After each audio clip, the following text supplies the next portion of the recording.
This is Tracy Drummond. I'm archivist for the Southern Labor Archives in Atlanta, Georgia. I am here today with Charlie Williams. We are in Las Vegas for the Machinist Retirees Convention. Today is November 21st, 2013. And welcome, Charlie. Thank you for agreeing to sit for an interview. Thank you. So we'll jump right in. Can you tell me where and when you were born and a little bit about your childhood? Yes, I was born in Arbyrd, Missouri, A-R-B-Y-R-D, Missouri. And my father was a farmer, and I grew up on a farm. And we know some of the influences of my later life I gathered from the farm itself. And my father had a very nice farm. We had a very nice home and everything. But eventually my father was driven out of farming with the corporate farmers. Mm. And he moved us into the small community I lived in. And about that time, I joined the Navy. And he became the mayor of the city, and a little small community, I should say. And he sued the big company there because they hadn't paid taxes. So he sued them, and he collected 7 years of back taxes. And I come home on leave, and my father took me up in the middle of the town. He said, look, we paved the streets, put in new lighting, put in a new water system, and hired new policemen, new police. And I thought, oh, Jesus, this is grand. This is great. So I go back to the service, and later on I come home and I find out my father ran for re-election and got defeated because they put the word out, you don't get rid of him, we're moving out of town. The company did? Yeah. Okay. So that was my influence for organized labor. And they also had, at this company, had a little small independent union. And they had the fellow that was head of the union they referred to him as Boss Young. And boss meaning that union boss and so on and so forth. And they also said he was a communist. But later on, he became chief of police for the whole county. And so, I guess they like communism, I don't know. Right. But I mean, those were my early influences in organized labor. And I hadn't even joined a union by then. So. Okay. Well, let's back up a little. Growing up in a small community, what was school like for you? And tell me a little bit about, did you have brothers and sisters? Yes, I had 4 brothers and 2 sisters. Yeah. And 2 sisters? Yeah. And did y'all all work together on the farm with your dad doing different tasks? Up until actually he quit the farm and moved into the city. Yeah. Okay. And he actually ran for school board and got on the school board, and actually he and another fella. And they modified things. They got the union in. The union came in with the teachers. Before, it was all farmer-like that were teachers. Mm-hmm. They were just community people that had their own incomes and everything. Mm-hmm. So teaching was a supplemental thing. Okay. But there was a lot of teachers there that in the high school that didn't have a second income. And so anyway, that was their main thing. And so they actually organized. And I had a little argument with my old math teacher before he died. I went to visit him, and we were talking about the union, and he's saying, "Oh, that's terrible, terrible." I said, "Yeah, Price, it's terrible. It's terrible because you're a big farmer and a teacher, and these other people are trying to make a living." I didn't talk to the man like that on his deathbed, but yeah, I figured he should get educated. Yeah. But he and I were good friends. So, oh, good. yeah, Okay. yeah. Okay. And so, what were did your mom help out on the farm, or did she run the household? Housewife. Yeah, and they kept all you kids in line, stuff like that. Okay. Yeah. And so, what was expected in your small community of the kids growing up? That they would go to college, that they would go to the service? Not so much. Back in those days, college was, in that community was not really pushed. Although my grandfather was a college graduate, and one of my grandfathers was a college graduate. And but that was the extent of it. It was not. It really didn't. Not even my family pushed college. So, okay. So that came later in life for me. So, okay. Yeah. And so you finished high school and went into the service. Yeah. When you were 17, 18? 18. 18. Yeah. And was that? Went into service at 19, age 19. Okay, age 19. It was in what branch? The U.S. Navy. The Navy. Mhm. Okay. And so was that your first time away from home? Yes. Talk about that experience a little bit. Well, I was an aircraft mechanic. I think the big experience was that it was Vietnam. It was the Korean War, Mm-hmm. and being an aircraft mechanic, I hooked up with a lot of the aircraft mechanic that came out of the Korean War, and the squadron that I worked with, the P2V Neptune squadron that these folks were in. They actually had to fly the planes in addition to, being mechanics. They had to fly on the planes, and you had to fly low and dump out supplies to the troops on the ground. And of course, you're being shot at and everything. So, only about 20% of that group came back alive. And so, these were very tough guys, but wonderful people. And they pretty well took me under their arm and took care of me. Mhm. And so it was good. It's a good experience. Mm-hmm. And that's where you learned to be a mechanic. Yes. Okay. And when did you get out of service? I got out in October 1954. 1954. Mhm. So, did you move back home to No, Arbor? No. Where did I you? left home. When you- No, okay. I went to St. Louis and Okay. went to work for McDonnell Douglas. Okay. Actually, McDonnell Aircraft. Okay, in 1954, 55, or January 55. January 5th, Okay. 1955. St. Louis, St. Louis, right. and you said McDonald. McDonnell Aircraft, right. At that time, it was McDonnell Aircraft. Okay. And were they a union shop? Yes. Is that when you first joined the union? Yeah, yes. Okay. Yeah, I had one of my old friends approached me and said, "Hey, we got to join the union." I said, "Good, I'm all for it. Where's it at?" Okay, So- and So I joined the union, and they asked me to go on the legislative committee, and so I mean, it was pretty active from that point forward. okay. So were you ever a steward, or did you? Yeah, I became a shop steward, Mm-hmm. and later on assistant chief steward, Okay. and we had experience. The experience of that is that we had a group that was trying to raid us. Mm-hmm. Do you remember? Were they? There was 25,000 members. Okay. Local. You really? There were Yeah. 25,000 members. Right. What local lodge is that? 837. At that Okay. time, it was local 837. Okay. Now it's district 837. That's so many members. Yeah, and so we got raided by the Teamsters, and so the fellow that was leading the decertification of us, I filed charges against him with the International, and I was successful in filing the charge. I presented my case, and he got kicked out of the union. So, in the meantime, I filed charges. These other guys got elected officers. They took over the local, and the only one that survived was me. And but I was pretty well respected in the plant.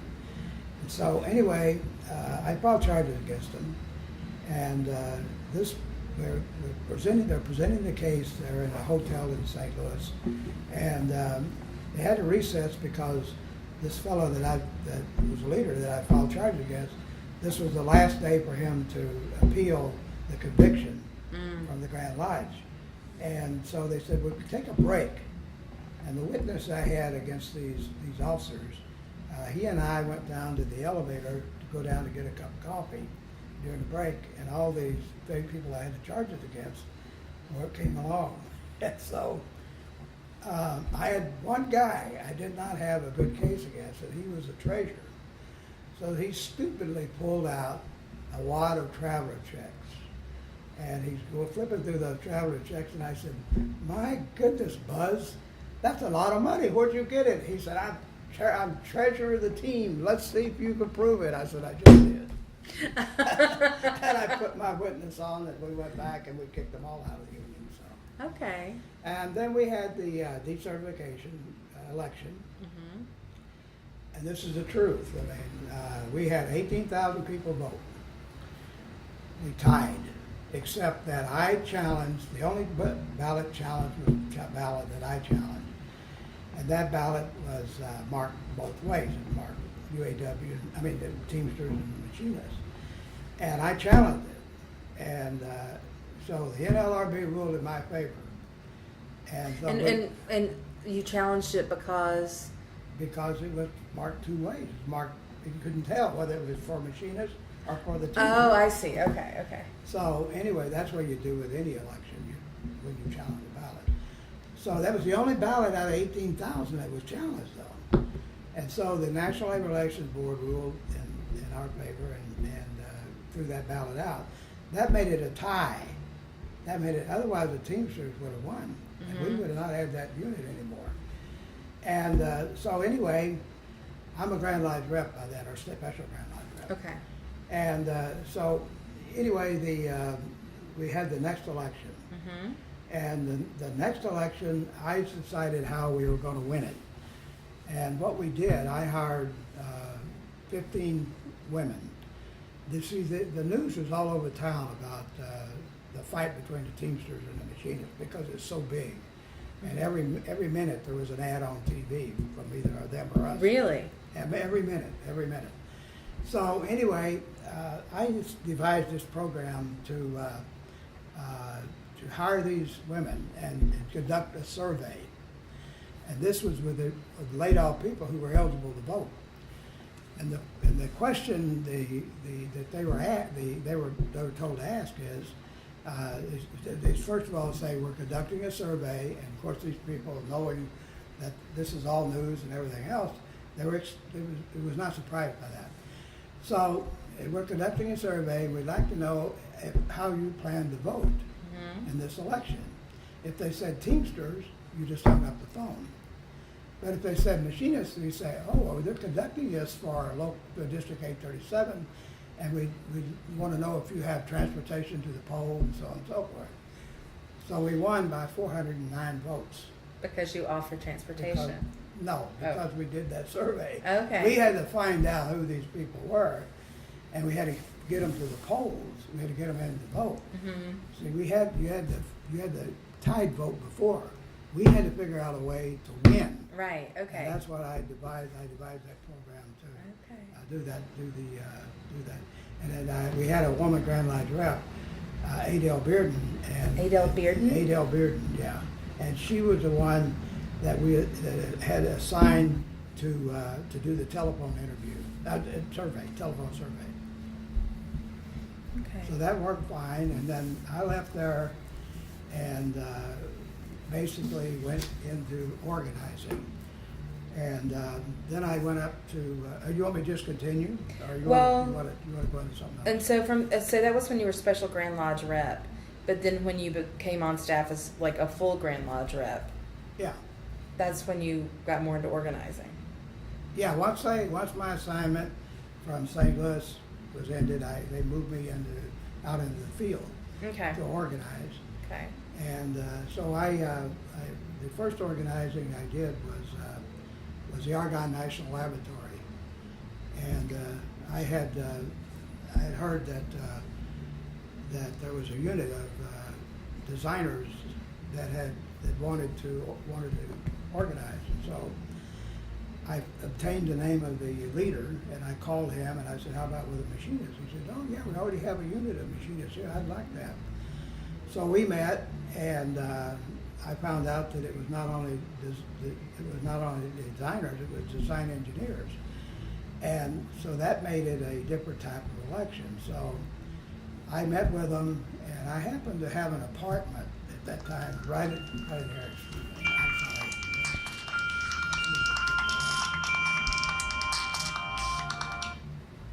I just got it out. Okay. That's great. Okay. But anyway, I had this meeting with the leader of the group that wanted to organize, and it was a unit of about 150 people. So anyway, we come up to the election, and I found out we had to have a globe election, a globe type election. Globe type A what? election, a globe, Globe. Globe. Okay. A it's an NLRB type of election. A global election is simply this: you vote twice if you're a professional, like an engineer, a design engineer. So they have to vote twice. They have to vote first to be in the unit, and then secondly, do they want to join the IEM? They want the IEM to be the representative. So anyway, we won 2-1, and they were having another election at the same time. And while we were having the hearings at the NLRB, I got acquainted with a lot of those guys, and so they lost their election and we won ours. And then I was assigned to go down to Tennessee and organize a 600-person unit down there. And, What part of Tennessee? I was in Lebanon, Tennessee, just outside of Nashville. Okay. And what kind of work was it? It was actually Precision Rubber Products Corporation. It was mainly gaskets and things like that. Okay. And how? And Well, so you anyway, went down to organize. Yeah, so then I went down, and first day I'm there, they fired the plant maintenance person, and I hired him because the maintenance person gets all over the plant. Yeah. They know everybody. Yeah. So I hired him, and this is no lie. I mean, this is the truth. I got a hold of the local newspaper, and I did it. I said, I'm going to do a hand billing, and I'm going to bring this guy with me, and so on and so forth. So I'd like you to cover it. Well, it's a local area. Mm-hmm. So they had their reporter out there, and it was a very successful. The people were going nuts, So anyway, the guy told me, the newspaper guy told me, we haven't sold out every newspaper every newspaper we printed until this day since the end of World War II. Wow. And I was really honored by that. But anyway, we went on and we won the election. And there were some real things. I mean, you're in the South, you got the Ku Klux Klan, and you got the Black Power advocates, and you're trying to, put all this together. And you've got those people where because I know in some cases they've actually worked together to organize a plant. They did in a way. But then sometimes they work against each other. Well, first of all, the Klan obviously introduced themselves to me and told me they're going to keep an eye on me and everything. I said, well, keep a sharp eye, or something like that. But anyway, I was having trouble with the Black Power people. They'd come to the meetings and, they'd give the fist salute and all that. And, they were demanding where we're going to be in the positions and so on and so forth. So I finally decided on one kid that I thought was a leader. And I took him out for a cup of coffee. And I said, I want you to look this Constitution over. I said, if you find discrimination in there, just point it out to me. There's no discrimination. Men, women, black, white. And I said, I'm going to tell you something. If you represent the people, let's say you get elected shop steward, and you represent the people, they don't give a damn if you're a Klansman, if you're what, if you're black, white, or whatever. And I said, they'll elect you president. They'll elect you in any office there is, because they don't care. That's just stupid stuff that they got going. So next thing I knew, I don't have any problem with the blacks. So, and we won 2-1. Won that one 2-1. Too. Okay. In the meantime, it's a year. The year has passed, and now I can go back to the Argonne laboratory and organize the other group. So I went back to Chicago and organized the other group, which were the technicians, and that was a little bit bigger unit. So about 300 people in that unit. So, well, then they decided they wanted to bring me into the office. They couldn't stand it because I'm out there organizing. So, and I loved organizing. But anyway, I organized a couple other shops in between time. But then I went in the office and I handled all their our health and welfare. And that was at the Grand. When you say in the office, you mean the Grand Lodge? I was in a regional office. Regional office. Regional Okay. office, yeah. Okay. Midwest territory. Right, Midwest territory. Okay. Right. And so then we I started handling a pension program and a health and welfare program, attending trustee meetings and negotiations and so on and so forth. And then I got into politics. I'd already been into politics even before, as a union member. I'd always been into politics, following my father's footsteps. But anyway, I became real involved in politics, and so that was mainly most of the stuff I did as a Grand Lodge rep. Political stuff. You and I are very proper people.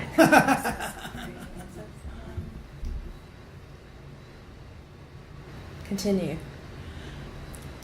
Well, there's a lot in my write-up here about politics and the things that I did. I used my position to get the AFL-CIO, state AFL-CIO's endorsement of a candidate I pushed, the machinist, to become Secretary of Labor for the state of Illinois, and I got him seated, and he becomes Secretary of Labor. I was chairman of the state chairman of the Labor Council for the State Democratic Party, and we did a lot of things. And this is the God's honest truth.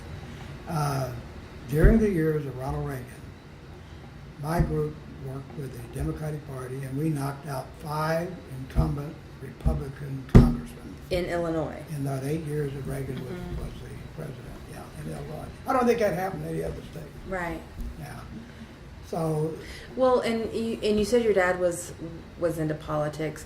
So what really sort of drew you to that, though? I mean, was it outsmarting other people? Was it using that to advocate for people who maybe didn't have their own voice? It was more that than anything. My father was a very good defender of that independent union. We always had a kind of a prayer breakfast without the prayer every morning, and my dad was very vocal in what he thought was going on and so on and so forth. So he'd pretty well hold a little sermon like without the religion, as I said, for our breakfasts, and so I learned a lot from him, in that sense, and of all my brothers and sisters, I'm the only one who really picked up on it, but I was quite impressed with what he done and what he taught me and everything about he wasn't a member of organized labor or anything, but I knew what he was talking about, and so that he was very sympathetic to labor, and so I mean that basically was the foundation of my thinking and the way I act and everything toward fellow workers and so on and so forth. Okay. So you were Grand Lodge rep from 69 to 93, and you said you sort of got started in their organizing, but at one point you were appointed political director? They never appointed me. I just become political director. You just did it on your own? There was no such thing as appointing. I did pretty well what I wanted to do. Mm-hmm. And that was within the Midwest Territory? Yeah. I was Okay. very well respected by all the international officers and everything. So 69 to 93 is a long time. That's almost 24 years. Yeah, well, I also, like I told you, I handle pensions. And so I get a call one night from my General Vice President, Tom Ducey. And he says, I want you to go to Washington, D.C. And I said, what for?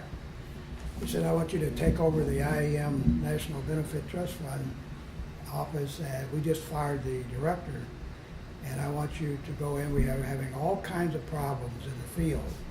And this guy was the main source of the problems. Do you mind naming names, or do you feel like? Well, the guy that was the director at that time. Yeah. Frank something, I forget his last name. Okay. But he was the director.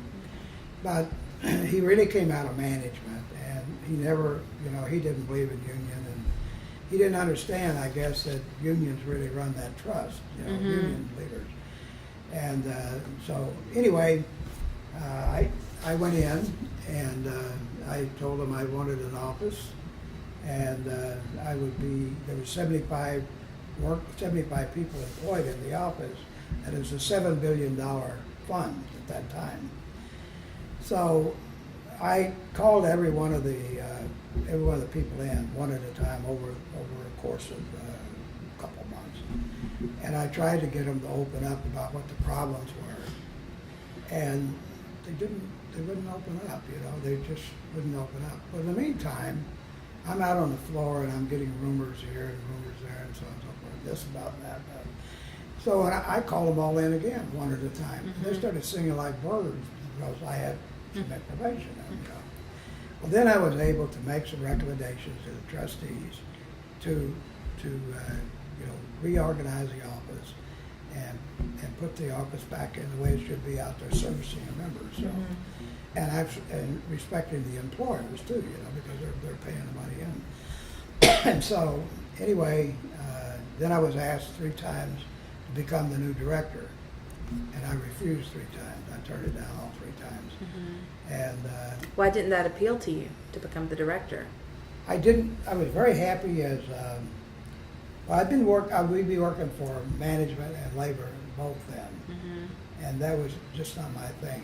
And I was very happy, political director, GI Lodge representative. I was very, very happy in that position. So, Okay. I mean, money, there would have been a whole lot more money, and I was told that a couple of times. But I mean, it just wasn't something I wanted, but I just picked the assistant, who was a pretty good guy, and said, why don't you just make him the director? So, and then I could sneak out of town the way I snuck into town. So that was the end of that. Okay. So for people reading the interview or listening to the interview, the pension fund for the Midwest Territory, what did that, how does the pension fund benefit the workers? Well, it was a multi-employer pension plan, and it was set up under the Taft-Hartley law, and you had to have trustees of labor and management. But it was an IEM, since an IEM benefit trust fund, labor had a 1-vote majority on everything. So it was to ensure, like for example, today you hear about all the pension funds going broke and so on and so forth. Actually, our pension fund has grown, and it's grown because nobody can mess with the money like they can with the 401k, like United Airlines and all those companies that I used to try to get them to come into the IM pension fund. And I'm happy to say today that they had to learn the hard way. I have to say that they learned the hard way, but they learned the hard way. And after I left and retired, they did become members of them. They did become covered by the National IM Benefit Trust Fund. So, But what it does is that you have a pension benefit that grows, can actually grow, and it's a defined benefit trust fund as opposed to a defined contribution plan. Contribution plan is just define how much you put in there, but it don't promise you anything. Right. But a benefit trust fund, that tells you, defined benefit tells you, you could expect this as a minimum. And so we have many of our members who are very, very happy that they're getting the IM benefit pension. And we also had later on they merged the health and welfare with the pension, and so all of it is now located in our old machinist building at 1300 Connecticut Avenue now. And Okay. beautiful building, and Okay. I'm not being braggadocious I'm telling you about this stuff, but it's just stuff. No. I'm asking the question, so you're doing what I'm asking.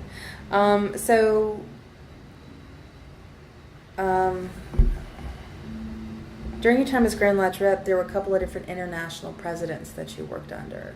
Did you start under C. Miller? Yes. And then Red Smith. And then Yeah. William. There's a story there. And then William Wimpesinger. Yes. So let's talk a little bit about each one of those and what it was like under their leadership. Let's start with Roy C. Miller. Well, Roy C. Miller had no choice but to hire me because I was the secret to whether or not we kept the unit in St. Louis. So. And that's why they pulled me off the floor and made me a special Grand Lodge rep. But Roy and I didn't have much to say, to each other. And Gene Glover was the General Secretary Treasurer. Gene and I were good friends, and we come out of the same local. And so I was always protecting Gene, and if I ever run into Roy, and I did a couple times, and he'd badmouth Gene, and he'd get a mouthful from me. So I tell him, hey, Glover's a good guy. Oh no, he's the one that got us in trouble in St. Louis in the first place. No, I said, that's not true. You didn't give him the support he needed in St. Louis, and that's what our problem was. So that was my thing with Roy. Roy and I were friends. We were friends. But Red Smith, they started a organizing group, and it was a national organizing group, and it would work for Red Smith. And Paul Bernski was the director, and that's how I wound up in Tennessee. That's how Paul Barsky? Bernski, B-U-R-N-S-K-Y. Paul Bernski. He come out of Local 1487 in Chicago. Okay. He's still alive, by the way. Yeah. So I went to work. Went to a school. They had a 2-week training school in Washington at our IM headquarters in Washington D.C. And AFL-CIO put that on. During the first week, Red Smith presented me with a 15-year pin, and he called me up on the stage, and he pinned the pin on me. And so later on, at the end of the session, they presented us with the special organizing pin. And so Red is pinning a pin on me, and I said, Red, every time I see you, you're trying to pin something on me. He's very conscious. Oh, what are you talking about, Charlie? I said, Red, I'm only kidding. I'm just talking about you pinned that 15-year pin on me last week, and now you're pinning this pin. But anyway, that was my interaction basically with him. Yeah. But Red was a good guy. He was very conscientious. Was he a good leader, do you think, for the... No, I don't think so. No, that's my opinion. I don't think so. Okay. But Weppenzinger pretty well rescued everything, and I was a great admirer of William Weppenzinger because he spoke my language, So. Which Red is? Smith was, very, very liberal. Mm-hmm. Very, very liberal. I worked very close with community groups like Illinois Public Action Council, Citizen Action, and groups like that, because I believe that we need to all pull together in order to win. You can't do it with just machinists. You can't do it with just union people. You have to pull all like-minded people together in order to win. So Wimpy and I were on the same page on that. And the Red Smith people, including my vice president, wasn't necessarily on that page. Okay. But they let me do what, as I said, I pretty well do what I wanted to do. So. Did it feel like there was some kind of reinvigoration with the union when William Wempisinger came in? Absolutely. Well, it was an era of really, really feeling like, my God, we're on the move and we're doing things, and so yeah, I think it was an awakening of. See, Wimpy was like 20 years ahead of his time, and many of the things that he promoted at that time. I'll tell you one in particular. We were meeting in staff in Washington D.C. and right next to DuPont Circle, and at that time, this was in the 70s. The gays were having a big set-in out in the DuPont Circle. Wimpy gets up at our conference and he says, we ought to be out there with those folks. He got booed, you know. But you see what I'm saying, today, he wouldn't get booed. Yeah. And so, I mean, that's the kind of person he was. Very progressive. He was very progressive, yeah.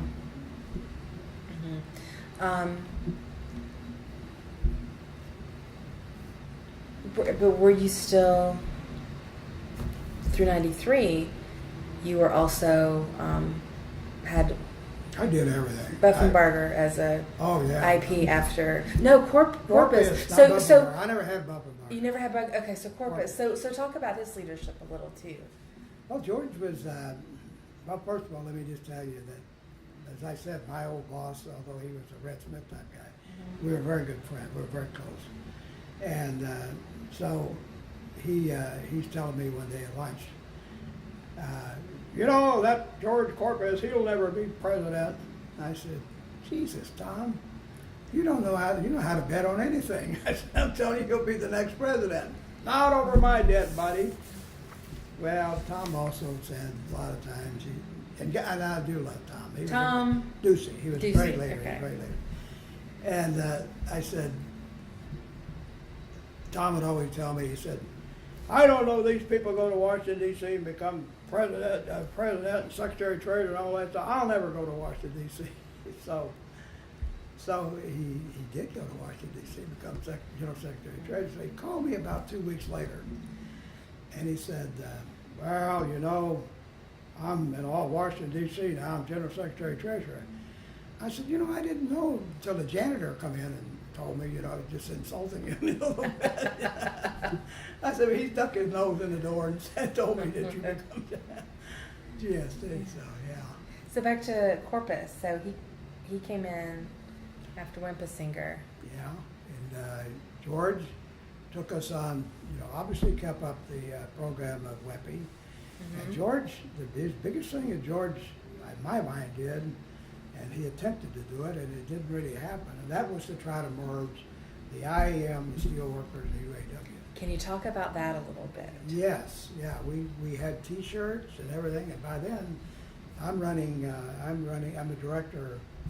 By then, I'm director of the region for the National Council of Senior Citizens. So, and so we're working with the UAW and steelworkers and everything, and it would have worked. It really should have worked. It would have worked. What would the benefits have been if it had worked? What did everyone hope? We would hope? bring together the different like steel and machine. We bring the skills, all those skills together, and we'd be one. I mean, I look at the European unions where they have one union and about 11 different divisions, and the power they have in not just in the industry they're in, but politically. And this is what we need, is we need political power. And I honestly believe we got too many chiefs. And I don't mind that being on record. I've been that way since I joined the union in 55. But I think we ought to have something like one union and different divisions. So you don't think that the AFL-CIO sort of fills that No, because role? It's all politics. It's all politics. Now, that's my opinion, you know. Okay. So, and but I mean, that's not going to happen. It's happening a little bit more every year that we're having mergers and so on and so forth. And I believe the machinists would lead. I mean, if the thing that George Corpus was pushing, it was intended for George, or machinist, to head it up. I mean, that was already laid out. Okay. But then we had a couple of the CIO groups, the UAW, the Steel, and the leaders wanted to be president forever, so they changed their constitution so that they wanted to be in there. And then the next thing you know, we wouldn't go with that. We wouldn't go for that. Well, I think it's interesting that you refer to them as CIO union. So They are CIO. yeah, but so you're speaking specifically to their legacy, like their beginnings, and how different you still consider them, even though the AFL-CIO had been a merged group since 55.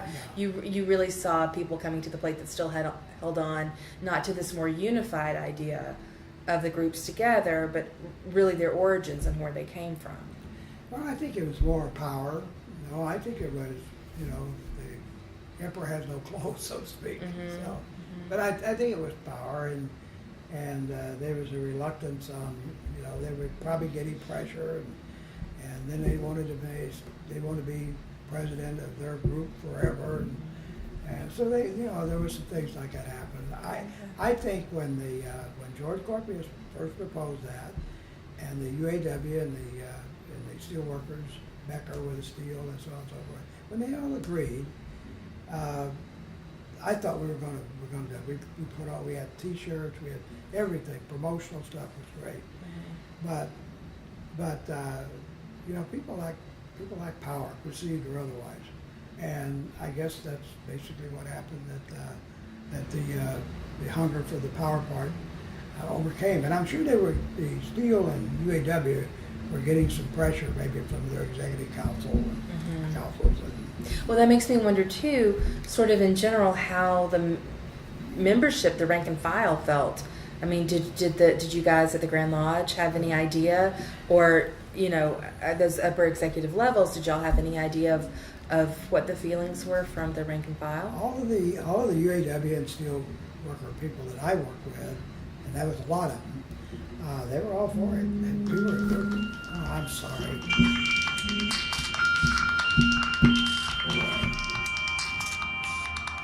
Slide it, yeah. I'm going to turn that thing down. But anyway, the whole idea of the merger and everything was really going over good with everybody I talked to. I mean, they had their T-shirts on and they were pushing their T-shirts, and you know, I mean, I thought it was great. It was the leadership, the other two unions.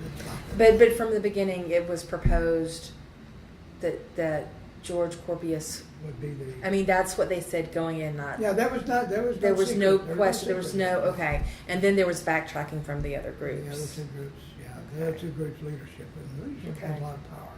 Yeah. And what do you think was lost by not doing that? Like, Well, I think we lost a lot of years. I think that you know, we'd have been a whole lot better off in protecting steel, protecting jobs for steel. because about what year would that have happened? You know, I'm trying to think what year that was. Was that 96, 97, 98? I don't know. Okay, so it would have been the mid-90s. Mid-90s, Okay. yeah. Okay. Sorry for that interruption, okay. but That's let's get back to what we Yeah. lost. Okay. So anyway, that battle was over, and so you know, then the FLCO decided they were going to do away with the National Council of Senior Citizens. So John Sweeney was president at that time, and George Corpius was president of the NCSC, and so in National Council of Senior Citizens. Okay. You can keep talking while I'm writing. So I get a letter signed by George Corpius and John Sweeney asking me to be on the Strategic Planning Committee for establishing the Alliance for Retired Americans. So Maria Cardoni and I were members of that committee, responsible for formation of the Alliance for Retired Americans. And from there, I mean, I become a field mobilization coordinator. And was that an organization for all retirees, regardless of? The good part. The other one was too. The other NCSC was well, let me just tell you. I don't know you know the history of the NCSC. I don't. The National Council of Senior Citizens were formed for the purpose of enacting Medicare. And they were formed in the 1960s, early 60s, and they never really consisted of much more than 100,000 members. Although we bragged about 1 million members, so we blew it up, or they blew it up, I should say. It wasn't me.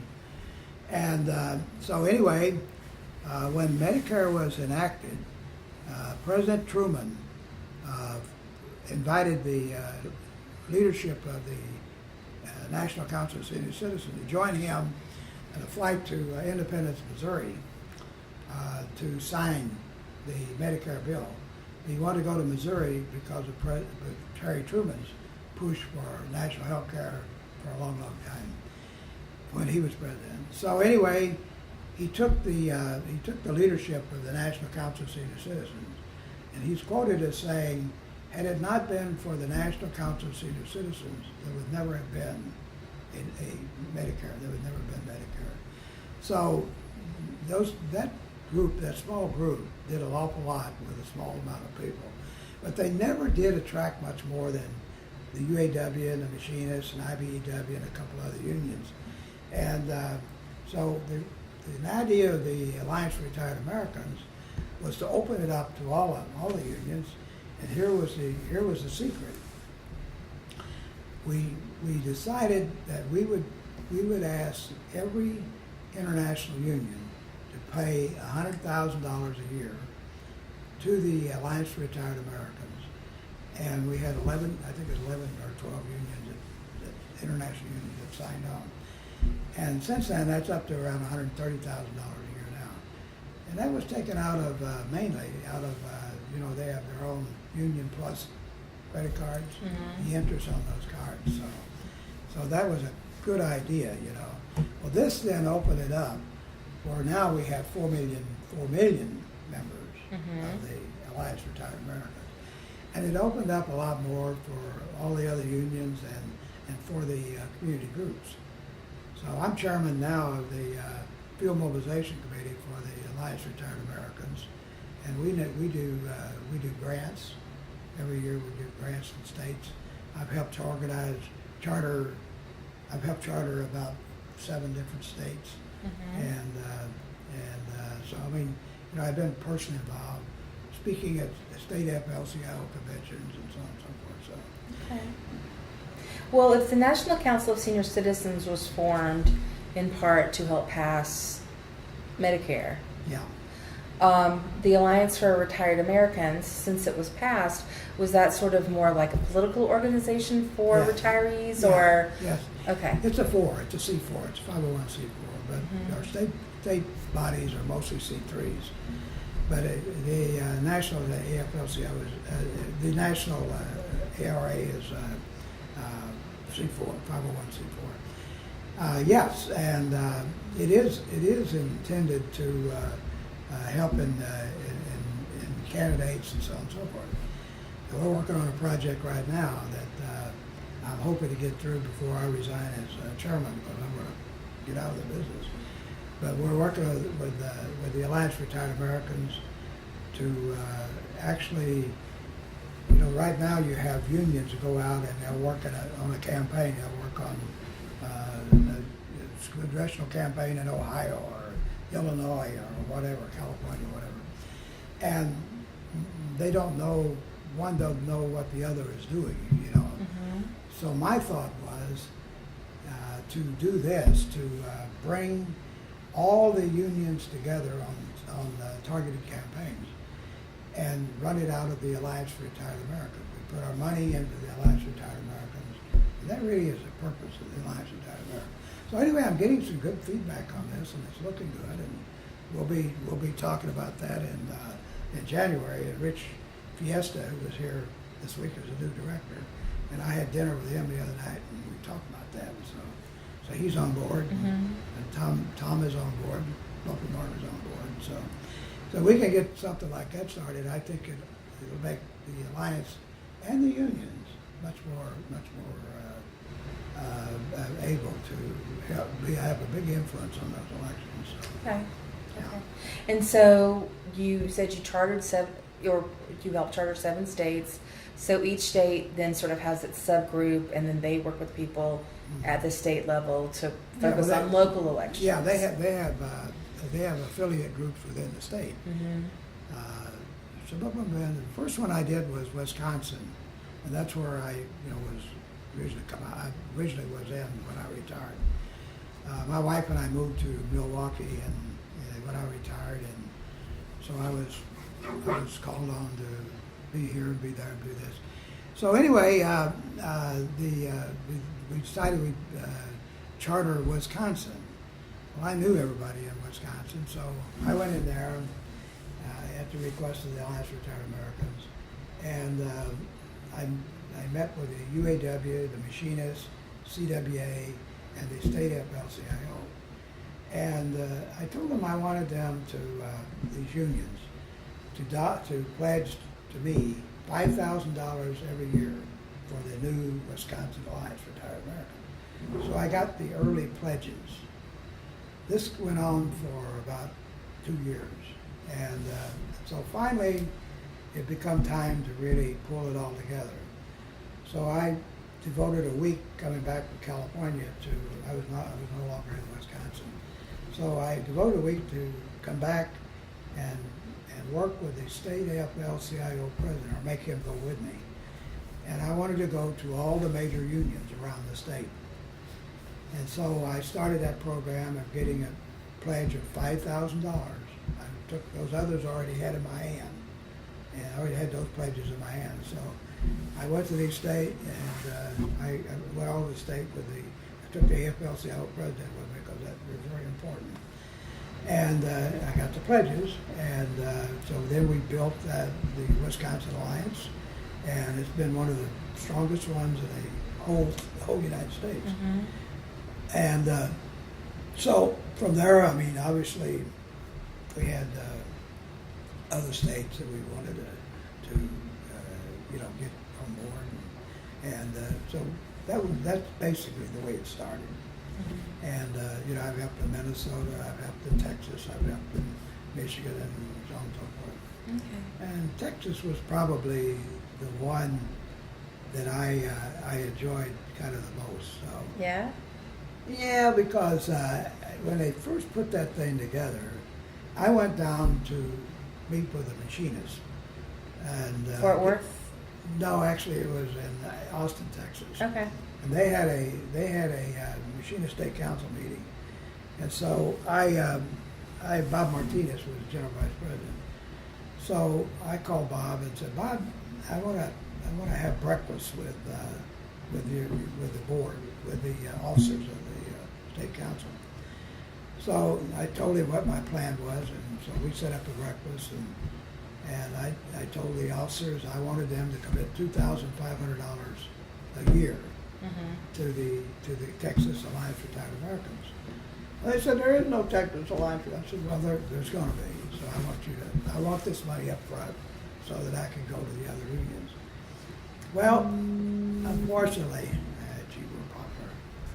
Unfortunately, there was a terrible setup. The state AFL-CIO was allowed to appoint people to the board, and they appointed a lot of the wrong people. And so this Texas Alliance floundered and floundered and floundered, and it was not moving. And I kept telling them I wanted them to expand the board, because even if you got bad people, if you expand the board, they can outvote them, and you see what I'm saying. Mm-hmm. So anyway, I finally prevailed on that, and I'm happy to say today they're up and they're flourishing and they're doing real good. And the machinists are on board with their commitment for money and everything, along with many other unions. So. Yeah. But you can't go ask other unions for something if you don't see any action over there. You can't ask somebody to give money to support something they don't see anything coming out of. And that was a message I'd always preach to them, that you have to show that you're capable of doing things. And so finally, it all worked out. And Okay. And you said Maria Cordoni was part of helping get the Alliance for Retired Americans started. she and I were on the strategic planning committee. We were appointed by John Sweeney and George Corpus Okay. to be on the strategic planning committee to Okay. set it up. Okay. Actually, Maria was responsible for the actual name. They were going to call it the Alliance of Retired Americans, and she and I had breakfast one morning before the meeting, for one of our meetings, and we decided we wanted the Alliance for Retired Americans. And so we went to the meeting, and Maria proposed it, and they adopted it. So. Okay. And she still, I mean, because I know then she went on to be, or maybe was at the time, Director of Retirees at the IAM. Yeah, she was director. And when she retired, Charlie McAuliffe picked up. Have you worked with Charlie at all? Oh yeah, I work with him all the time. Yeah, Okay. yeah. But Charlie, Maria had what we call the Rat Pack, which I was part of it. The Rat Pack actually started in '94, as I said a while ago, and it was only about 6 or 7 of us, but it also included George Corpius as president. Okay, and can you name some of the other folks that were involved? The one was Maria Cardoni, and the other was a fellow named Fred Perkins, Perkins. Fred has since died, but Fred was just, he wasn't an officer, he wasn't a representative, he was just a retired member. And how he got there, I don't know, but he got there. And it was good, But he was part of the original group, and he's in the picture at Placid Harbor where it shows us meeting for that mission. But that's what I would point out, the birth of the Rat Pack. Okay. Birth of the Rat Pack. Okay. And what was your mission? Well, that was to organize the retirees and to do things, first of all, we had to put together leadership. And so we brought on the Bill Holaters and people who had really were proven leadership. And we brought on the group that we call the Rat Pack, or Maria called the Rat Pack, I should say. And so we did all the planning, and we'd meet and we'd plan, and we'd organize around the country, IEM groups and so on and so forth. So we did all that, and the first session we had, I guess we had about close to 1,000 people showed up. Okay. But they didn't necessarily stay. Like we stayed this time. They kind of stayed in a room lately. And they'd come and they'd go, and they'd go out on the floor and so on and so forth. But it was a good start, and we just kept building more and more and more into it. And, the idea is to pass the torch. And Maria passed the torch, and Charlie now is going to pass the torch, and that's the whole idea. But you retain all the good things that they did. I always like to say that Maria had her Rat Pack, and they made their tracks, and Charlie will follow those tracks, but he diverted a little bit. He brought on some brand new people. He had brought his own crew, which was a way to do it. Yeah. And I'm sure that Carlos will do the same thing. He'll retain all the good things and then try to expand. Yeah. And that's a good thing about coming on later, that you have the benefit of all that was done initially. And I'll put it in this perspective. If you had a person in a shop that walked the beat, walked the strike, was on strike for many years ago, for a $10 or $20 a month pension. And maybe they're on strike, got their head beat in and everything else. But they were so happy they got that pension. And fast forward 30, 40 years ago later, and they're talking about a livable pension, one that you can really live on. But really no appreciation of the sacrifices people made before.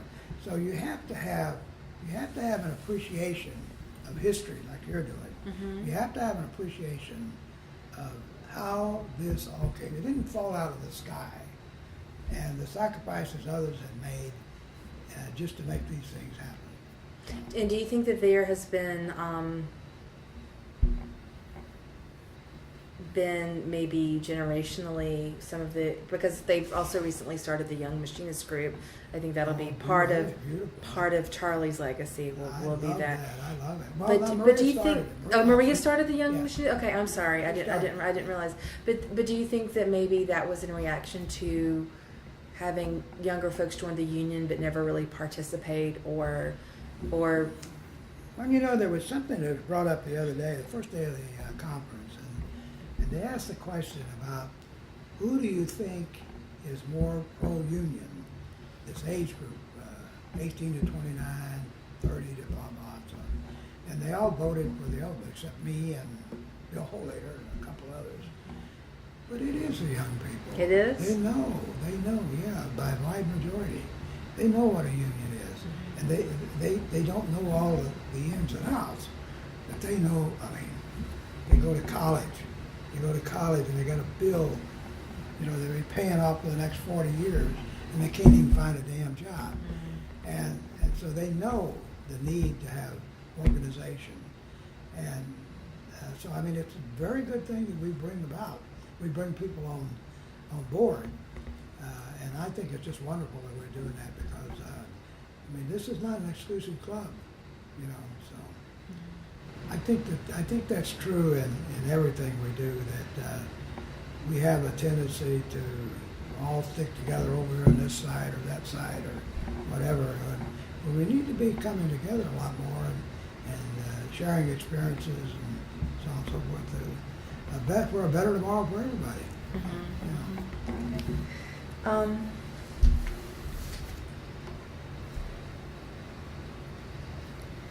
Well, let me think. You know what we didn't really talk about is your work as an aircraft mechanic. We mentioned that you started In the Navy, but then at McDonnell Douglas. Actually, I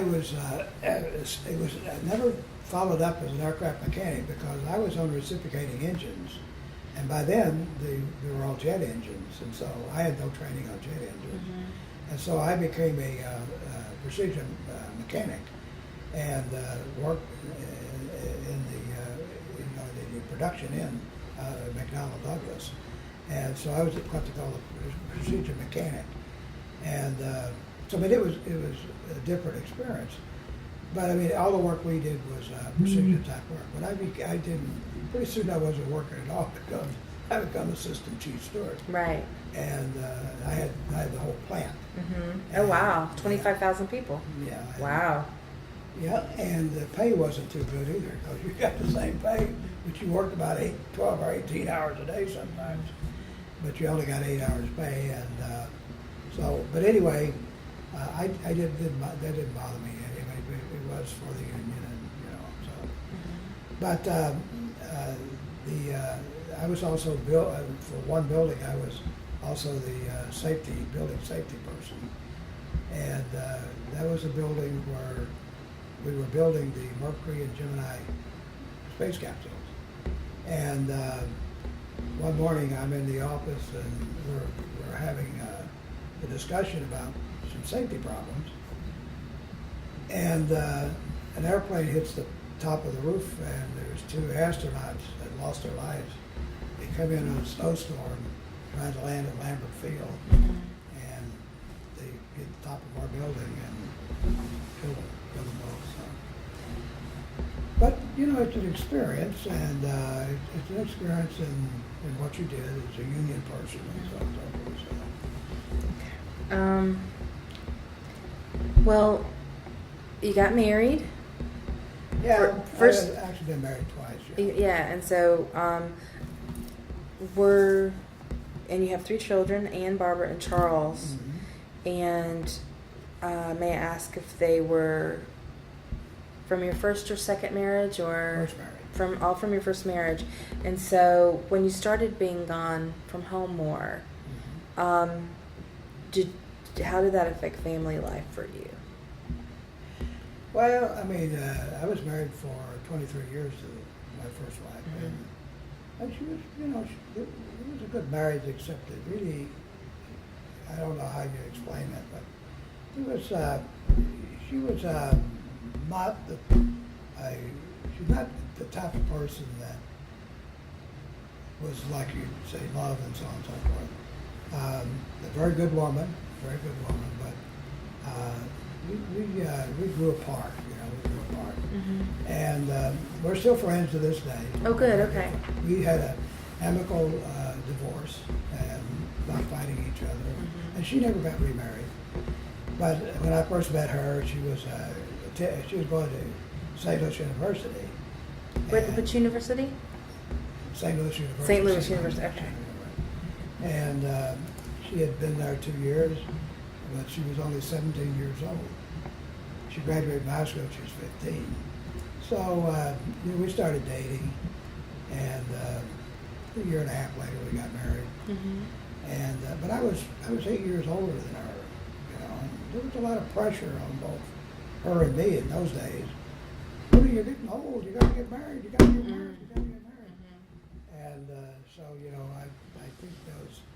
I think those things came into play. And my current wife, I met her in 1957. 1957. 1977. 1977.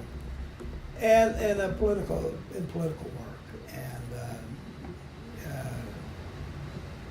I'm trying to remember the group she was with,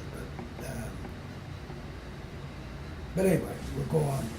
But I met her, and so I was still married, and we knew each other for about 5 years before we got married. But I got a divorce in 1980, and so I'm divorced, and I'm in New York for the Democratic Convention, and I called her up and I said, "How'd you like to come to New York?" I said, I really baited it. I said, "I'm staying at the Waldorf." And she said, "Well, how do I get there?" I said, "Go out to the airport and tell them you got a ticket waiting for you." So that's how we hooked up a little bit. Mm-hmm. So anyway, she had a ball with that. My wife has a master's degree, and she actually she had 7 kids. Really? Yeah, and she was divorced, and she's Catholic, like me. Mm-hmm. And So y'all have a big extended family. yeah, they do. Yeah, 9 kids. One of them got killed, but one of her children. But anyway, she wrote a book. She's a published author. So Okay. yeah. So. Okay. And Well, a what was her, concert may I ask pianist. what her book was about? It's a religious book. It's Okay. 3 saints, women who changed history. Okay. Okay. Interesting. And you said she was involved politically. So certainly that was something you guys had in common. Yeah, and we were very. we spoke the same language. Yeah. Well, my other wife, I mean, she was a good Democrat and all that stuff, but I mean, she wasn't really involved in, Mhm. so she really never followed up on anything. I guess she was on that old school, you get married, and blah, blah, blah, and you have kids. Mhm. So anyway, the thing was, it wasn't compatible with me. I'm very, very, very active in what I do and everything. And so anyway, she and I, we've had a very, very good marriage for 31 years now. So Nice. yeah. And did you instill any of your activism in your kids or any of the kids? No, except her kids, not so much with my kids. Mm-hmm. And I really don't, I don't know how that happened, but it didn't. It just didn't happen with them. Mm-hmm. But one of her daughters came to me, and she's getting ready to go to college when we first got married. And she said, "Charlie," she said, I'm going to be taking a art class, and I want to know about organized labor because I know it's all part of it." And I said, "Okay." So I went out and got her the history of Haymarket rights, and she read that and she got hooked. She did what's called a Portrait of a Textile Worker, which was a tapestry as big as the wall of a reproduction of a picture of a sweatshop worker in Bangladesh, and that's in the New York Art Museum now. And Wow. she also has work at the Smithsonian. So I like to, Fascinating. I like to say I had a Activism, with it. activism through art. Right. And what for you has been one of the most important things about being in a union? Or the most important thing? I think it's the camaraderie with all the people that I've had the distinct pleasure of working with and being with. And there are a lot of people that we didn't even mention today. And you can great mention them now. influence on my life. Yeah, you're welcome to mention them now. Yeah, well, Bill Fenton, who's dead. Fenton? Fenton, F-E-N-T-O-N. Dick Greenwood, who was a speechwriter for Weapon Singer. He's still alive. Greenwood is. He's in Iowa. Okay. Dick Greenwood. George Vogel, another one. And the first person that I really got a lot of influence with from was a guy named Maury Sullivan, and that was when I was still in the shop. He was a business rep for District 9. I keep turning this thing down. It keeps coming back on. I don't know. I keep coming back on. I just turned it down. But anyway, Maury Sullivan was a business rep for District 9. And at that time, 837 was a part of District 9. District 9. So we worked politics together, he and I did. And we worked with people like, who later became U.S. Senator Paul Simon and Alan Dixon, who came from that part of the country. And I was president of the Township Democratic Club. I was a very young man. And so Sully and I, Sully had a great influence on me because he was a very conscientious union person. Okay, and what are you calling him? He was a business, Maury Sullivan. Sullivan, okay, yeah. Sullivan. He was a very conscientious union person, and he worked day and night. You know, he worked all the time on union business. But he was a heavy drinker, and it finally did him in. He later became automotive coordinator for the IDM, National IDM. But in his departure from St. Louis to Washington, D.C., he said, "You know, Charlie, you're going on Grand Line staff." I said, I don't know what you're talking about. "Oh, yeah, you're going on Grand Line staff." Well, a month later, I did. So, but Sully, his family and I, you know, our families were real close. And unfortunately, Sully died at age 47, so. Oh, that's young. And that was mostly through alcohol, which is really, I mean, I was a drinker myself, but people like Bill Fenton and Maury Sullivan and George Vogel and a host of others succumbed to the alcohol, and they therefore didn't have a long life. And my old friend Tom Ducey, another one. His mother and father lived well into their 90s. He died at age 69. And it was because of booze and cigarettes and things like that. So that's the hard part of union life sometimes. And so, you know, you hate to lose good friends like that. But you take, you know, what you learn from them and the camaraderie you had with them and everything. And that helps you in, you know, as you go on in life. Okay. Is there anything that you would like to discuss that we have not talked about today? Anybody you want to mention, or any activity or an event you remember, or and it could be personal or it could be related to work or. No, as I said a while ago, I am chairman of the Field Mobilization Committee for the Alliance of Retired Americans, and I'm thinking about giving that up. I'm going to give it up in my meeting in January in Washington, D.C. probably. And what I'm going to do is I'm going to ask that Charlie McCullough replace me as chairman and bring Carlos on the committee as my replacement. Okay. So, You've got plans for Charlie and his retirement, and he hasn't even really retired yet. Well, I got him on the board. I got him on my committee. Okay. I got him on my committee a couple of years ago, and that was the whole idea. Was when I retired, really retired, is to pull him in as the next chairman, and then bring the new person that replaced him, and that's still my plan. But we'll see whether it works out or not. I don't know. You got to ask me. You got teachers. You got steel workers. You got UAW and so on and so forth. So you got to go through all those unions, or at least their leaders. You know, it's on the committee. So. Okay.